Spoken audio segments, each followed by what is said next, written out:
The sale that never happened. Imagine you own a gold bar. Not a gold bar, the gold bar. Shiny, heavy, ego-enhancing. You could post a photo and people would comment, "Boss." Now imagine you try to sell it, and the market looks at you like, "Yeah, we're not buying anything today." Not because it's fake, not because it's worthless, but because the room has lost oxygen.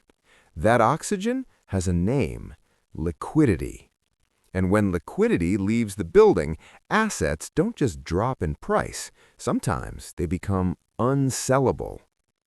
The big idea, what liquidity really means. In normal times, liquidity means you can buy or sell quickly without moving the price too much. A market with many buyers and sellers and a smooth, "I'll take it, I'll pay you" handshake. But here's the twist. In a panic, the question isn't, "What's it worth?" The question becomes, "Will anyone take it off my hands right now?" Button A, price discovery. Button B, immediate cash, flashing red. In crises, immediate cash wins elections, it wins arguments, it wins marriages, it wins everything. The core metaphor, the exit door problem. Let's make this painfully simple. A market is a concert hall. Liquidity is the number of exit doors. Confidence is the calm vibe that says, "No rush, we can leave whenever." A panic is when someone screams, "Fire!" Suddenly, everybody wants out at the same time, and you learn something terrifying. The building didn't shrink, the exits did. That's liquidity risk.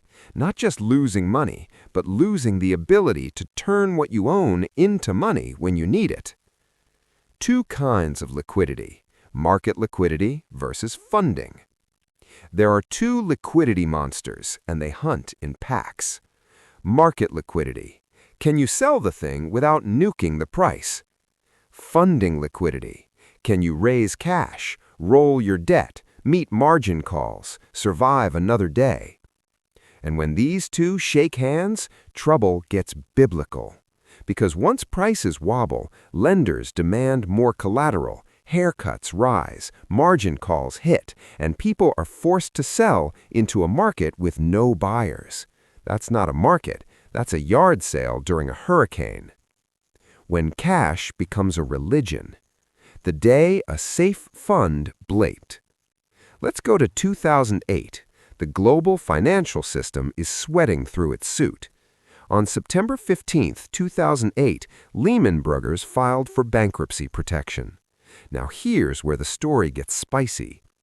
A money market fund is supposed to be the financial equivalent of a clean glass of water.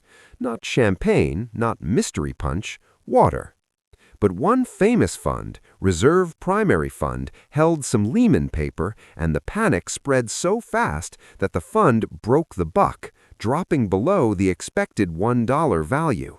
And suddenly, millions of people discovered safe does not mean liquid during a stampede.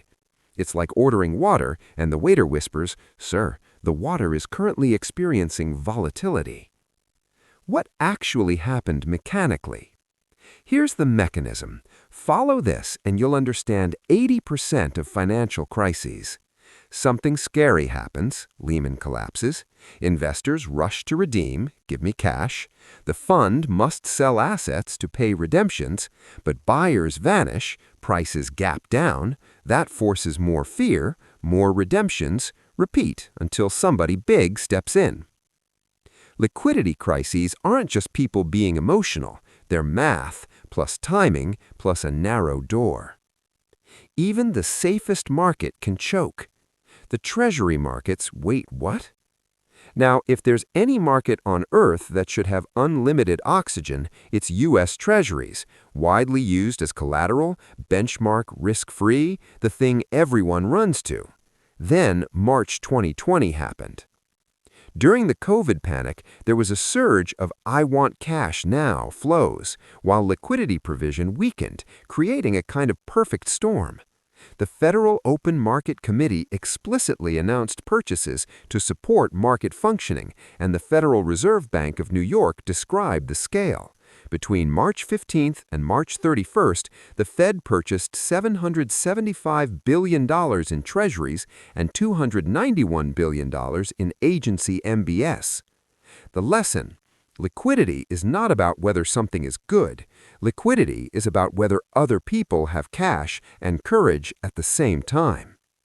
The pension funds that almost blew up the bond market. 2022 UK gilts, when leverage meets margin calls. Now to the UK, 2022. Pension funds running liability-driven investment strategies faced rapid moves in gilt yields, and stress hit the gilt market hard enough that the Bank of England intervened with a temporary purchase program to stabilize conditions. This is the nightmare recipe: leverage, collateral calls, forced selling, thin liquidity, prices spiral. And the wildest part, these weren't meme stocks. This was the plumbing of a developed bond market. Nothing humbles a financial system like pension funds whispering, "We might need to sell everything by Tuesday." And because this problem doesn't go away forever, the BOE later introduced facilities aimed at calming gilt market stress in future dysfunction episodes. The rabbit hole, but with a trail. Why assets become unsellable overnight? Okay, why do assets become unsellable specifically? Because liquidity is social. It's not printed on the asset like a barcode. Liquidity depends on balance sheets. Do buyers have capacity? Rules. Are dealers constrained? Collateral trust. Do lenders accept this asset today? Time. Can you wait, or do you need cash now? Narrative. What do people believe about tomorrow? In a panic, every buyer asks one question: if I buy this, will I be able to sell it later? If the answer is, I'm not sure, they don't buy it. Not because they hate money, but because they love breathing. The liquidity illusion, when calm times lie to you. Here's the trap.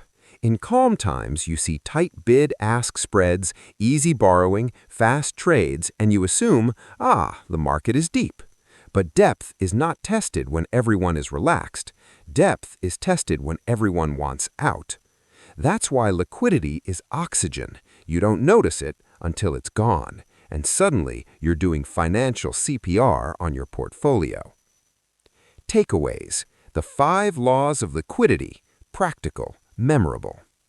Tattoo these on your brain, not on your skin unless you're really committed. Liquidity is not the same as value. A great asset can still be illiquid in a crisis. Liquidity disappears non-linearly. It doesn't fade like sunset. It vanishes like lights in a horror movie. Leverage is a liquidity accelerant. When margin calls arrive, people sell what they can, not what they should. In crises, correlation goes to 1. Everything starts moving together because everyone is chasing the same thing: cash. The safest strategy is the one that survives the stampede. In the short run, survival beats brilliance. The one sentence that explains the whole episode. In every financial panic, the story is the same. The problem is not that assets have no value. The problem is that nobody has oxygen. So next time you hear that asset is safe, ask, safe for who? Safe when? Safe if everyone runs. If you want, I'll do a follow-up episode: the 3 things that create liquidity crises: leverage, mismatch, and narrative.